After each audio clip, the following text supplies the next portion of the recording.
So our last two questions are a little more personal, and we need you to keep your answers to 30 seconds, please. A viewer, Mark Sobel, asks, what bothers you most about your own political party? Dr. Jones, you'll answer first. I think the thing that bothers me the most is my political party focuses a lot of emphasis on D.C. It does have a problem with spending, and those are one of the reasons I want to go there and fix those types of things. We live in a district that does not have enough spending and resources with respect to federal lands. I think we need to put more of our resources and priorities here. That's what I think is one of the biggest problems with the Democratic Party, and that's one of the things I would try to fix. Assemblymember Kiley, what bothers you most about the Republican Party? Well, I think that, some people believe that when the Republican Party has had control of Congress, a lot hasn't changed in terms of the way the government is run, in terms of the spending, and I think there have been times in the past when that's been true. And so, again, though, I'm not running to represent one particular party, and my opponent said that as the opening statement of his campaign. He wanted to help his party keep the majority.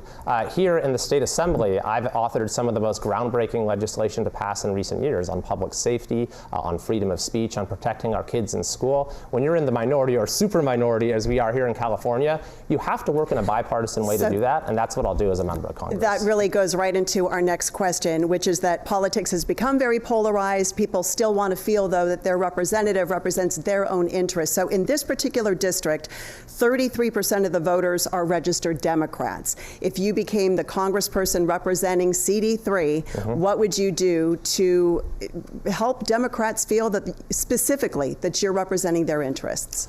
Well, I've been very fortunate to get more votes than any member of my party in our state's entire history in any part of the state. And that's because I've gotten support from Democrats, Republicans, and independents. But what would you do? And people see that I don't necessarily agree with them on every single issue, but that I'm fighting for our area. And one example of this is fighting to get our schools open. We had our schools open earlier here than in any part of the state. California had the longest school shutdown in the country. My opponent went along with it. He never advocated for opening schools. And that harmed everyone. Democrat, Republican, and Independent. And I have people to this day who tell me that they've never voted for another Republican except me because of what we were able to do for our kids. Assemblymember, thank you. So same question for you, but 38% of the registered voters in the third congressional district are registered Republicans.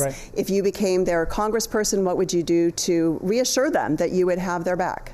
I mean, I would take care of them the same way that I take care of my patients. I've been a physician for about 17 years, more than half the time that my opponent's been alive. The things that I think people expect in their public leaders is that they're actually going to listen to them, focus on their issues, regardless of what they call themselves, regardless of who they love. They're going to focus on those issues that matter. So I will be a person that protects national access to abortion. I will be a person that protects those issues that people care about, whether it's their Social Security, which we know that some of the Republicans want to get rid of.